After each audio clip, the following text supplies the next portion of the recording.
اوكي، نكمل الحلقة التانية من قصة اختنا ليليا من منهى مذكرات القرن ال19. اللي ما سمعش الجزء اللي فات فانت او انتي فايتكم كتير الصراحة. ويلا خلونا نكمل الاحداث. بعد اللي حصل المرة اللي فاتت والكلام اللي إليوت قاله لليليا، انتهى اليوم ده واختنا الحلوة بقت تمارس حياتها بشكل طبيعي، بتقعد ترسم وتلون وتشخبط وتلخبط. فبتجي قطة كده وبتاكل الطيور اللي ليليا بترسمها، وده بيرعب اختنا ليليا الكيوت. طب لو تعرف ان انا ايام لما كنت طالبة في الثانوي في رمضان تحديدا شفت حمامة كيوت رايحة عشان تطير زي بقية الطيور، تيجي قطة بنت محترمة تمسك الحمامة تاكلها. انا بصيت كده وقلت واو، القطة فطرت وانا لسه.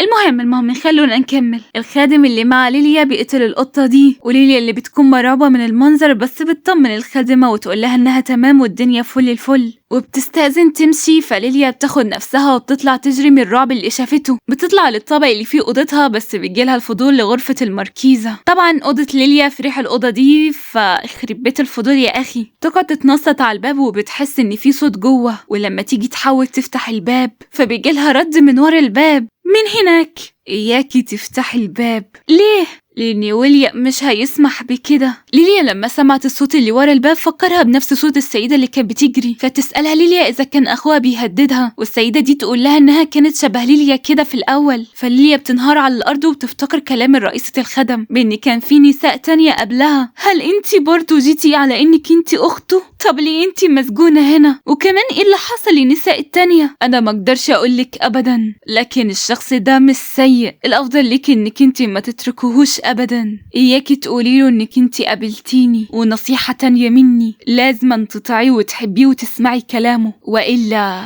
وقبل ما تنهي كلامها بتيجي الخادمة دي وبتقطع المحادثة، لكن ليليا واعية وما حسستش الخادمة بأي شيء مختلف وقامت عشان تروح لأوضتها. طبعا ليليا بتقعد تفكر بأن القصر ده أكيد الخادمات اللي فيه عارفين إن فيه واحدة مسجونة، أما ناس مجانين بصحيح. لكن إيه الحل؟ هل أهرب ولا استنى؟ برضو للآن هي ما تعرفش من الصح ومن الغلط، لكن الحاجة الوحيدة اللي هي تأكدت منها إن الشخص اللي تحت ده هو مش أخوها ويليام. بعد كده فليليا بتنزل تحت عشان تتكلم مع صاحبها على الموضوع ده، بس هم استنوا على ما رئيسة الخدم تمشي، وبدأت ليليا تقوله على أخوها وإن في سيدة محبوسة، والشخص اللي اعتبرته أخوها الفترة ديت هو في الحقيقة مش أخوها. طبعا صاحبها لما يعرف كده فبيقترح على ليليا انها تهرب معاه، بس ليليا مش حابة تمشي من المكان غير لما تعرف ليه الشخص ده بيحاول يتظاهر بين هو اخوها. فصاحبها يقول لها انهم يرنوا على الشرطة احسن وهم هيتصرفوا، بس ليليا مش عاوزة كده لانها مش معاها ادلة تثبت ان اخوها حابس الشخص في المكان ده. بانتهى الوقت ده وليليا اللي بتكون في اوضتها بيدخل عمنا إليوت اللي جه اخيرا من السفر وجاي عشان يشوف الاخت ليليا، وليليا اللي تحسه مزاجها متناقض،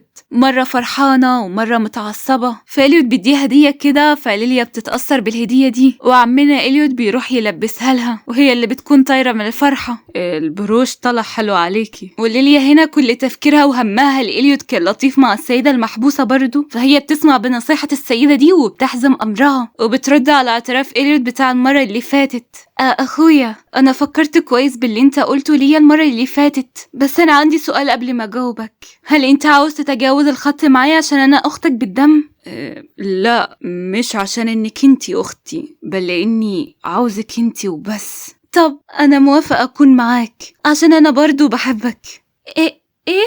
لحظة، استنى ليليا، خلينا كده لشوية وقت. كل اللي عاوزه منها انها تحبه بجد، مع انها اعترفت ليه من ادي شوية، لكن هو مش حاسس بحبها، وكمان هو حب ليليا الوقت طويل، وده مزعج بالنسبة ليه انها مش بتحبه زي ما هو بيحبها، فعشان كده هيستنى شوية وقت لحد لما يتأكد ان هي بتحبه فعلا. بعد الحوار ده فإليوت بياخد ليليا عشان يشم شوية هوا في الجنينة، بس الدنيا صمت فظيع، وليليا قررت تنهي الصمت ده وبتسأل إليوت إذا كان حب حد قبل كده. فإليوت بيتفاجأ من السؤال، لكنه بيقول لها إن هو ما حبش حد غيرها، لكن كان في حد حبه، وبسبب إن الشخص ده حب إليوت زيادة عن اللازم فكان نهاية الشخص ده صعبة. ليليا بتعرف إن الشخص اللي هو بيتكلم عنه هي السيدة المحبوسة، بس أحب أقولك يا ليليا إنها مش الشخص ده أساسا.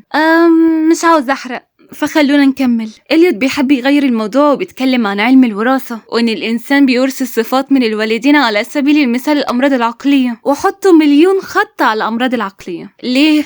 طبعا هتسألوني كده، بس أنا مش هقول لكم، خلوها بوقتها أحسن. بس أنا عاوزة أعرفكم على شيء مهم، هو إن إليوت شخص طيب واستحمل كتير عشان البت الهبلة دي. فتسألوا ليه بيقول لها على موضوع الأمراض النفسية ده؟ ده عشان عاوز أعرف عنك أكتر. فليليا بتبص النظرة دي، الله يقرف شكلك. مش عارفة هو بيحبها على ايه الصراحة. عمنا إليوت بياخد ليليا عشان يدخلوا القصر، وهما ماشيين بنرجع كده للماضي مرة تانية، أيام لما كان إليوت مع ويليام في المدرسة. وطبعا احنا عارفين إن ويليام المركيز أبو إليوت اتبناه كابن ليه، وإليوت اللي أخيرا اتقبل وجود ويليام كأخ. وهما الاتنين كانوا أخين كيوت الصراحة، قضوا مع بعض وقت طويل في المدرسة وعاشوا مغامرات كتير. بس زمايلهم كانوا بيتنمروا على ويليام بإن هو ابن متبنى وإن أمه الحقيقية واحدة هبلة ومجنونة. إليوت لما كان بيسمع الكلام شبه ده فكان بيضرب اللي بيقول على أخوه كده.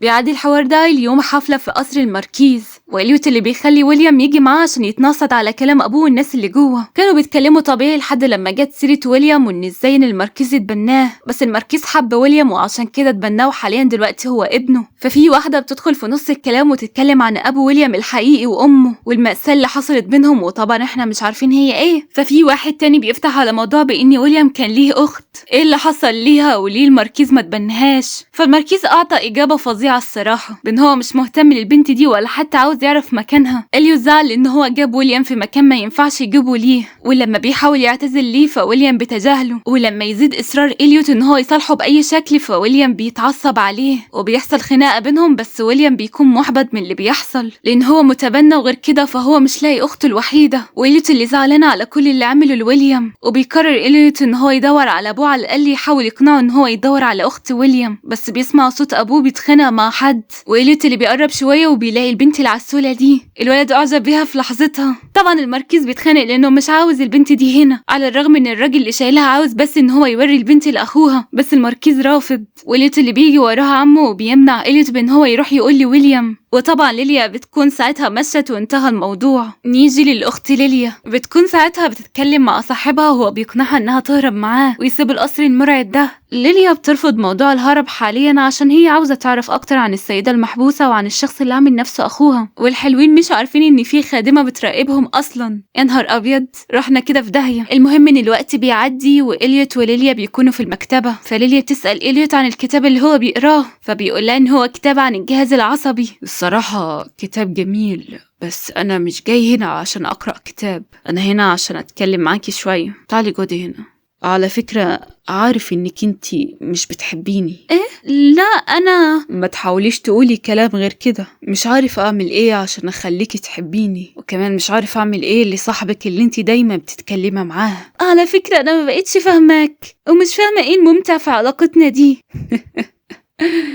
الممتع الممتع في كده إننا نتجاوز الخط مع بعض. أكيد إنك انتي فهماني. انت بمزح، عارف إنك انتي مش بتحبيني. انت ليه بتقول كده؟ أنا قلت لك مرة إن أنا بحبك، كفاية إن أنا هدخل النار بسببك. إيه المشكلة في كده؟ خلينا نولع في الجحيم مع بعض. طبعا بيحصل تنفسات اصطناعية، واخينا إليوت اللي بيبقى فرحان، اما ليليا فهي فرحانة بس بتعمل نفسها تقيلة. بعدها بتقوم من مكانها وهي متعصبة من اللي حصل، اقصد عاملة نفسها متعصبة. هل إليوت كان عارف انك انت وحش قليل الادب؟ ايه انتي قلتي ايه دلوقتي؟ صاحبك إليوت ابن المركيز اللي مات، هل هو كان عارف حقيقتك القذرة دي؟ استني، قولي الاسم ده تاني. إليوت. قوليه مرة تانية. إليوت؟ هو في ايه؟ هو ليه بيسألني او الاسم صاحبه؟ عشان عمنا إليوت اللي انتي فاكراه اخوكي هو إليوت اساسا. عرفت الاسم ده منين؟ انت ليه خبيت عني الحقيقة؟ هو ده صاحبك اللي مات صح؟ اسف يا عسلي لاني خبيت عنك الموضوع ده. المهم ان إليوت بيقول لها اي كدبة كده عشان تصدقه، وهي هبلة وعبيطة وصدقته عادي جدا. المهم انها بتمشي وبتروح لأوضتها وبتفكر في التنفس الاصطناعي، وبعد تفكير عميق جدا بتقرر انها تكتب رسالة عشان تتواصل مع السيدة المحبوسة اللي في الأوضة اللي في ريحها. عاوزة أقول لكم إننا هنوقف لحد هنا، وده لأني عندي امتحانات فالدنيا بايظة معايا، وأسفة إذا كان الفيديو قصير، وكمان بعتذر منكم لأني ما نزلتش الأيام اللي فاتت، بس فعلا حقيقي كنت مشغولة. بس إن شاء الله هعوضكم، يعني في يوم من الأيام هعوضكم متخافوش. ويلا أشوفكم في الفيديو الجاي، مع السلامة.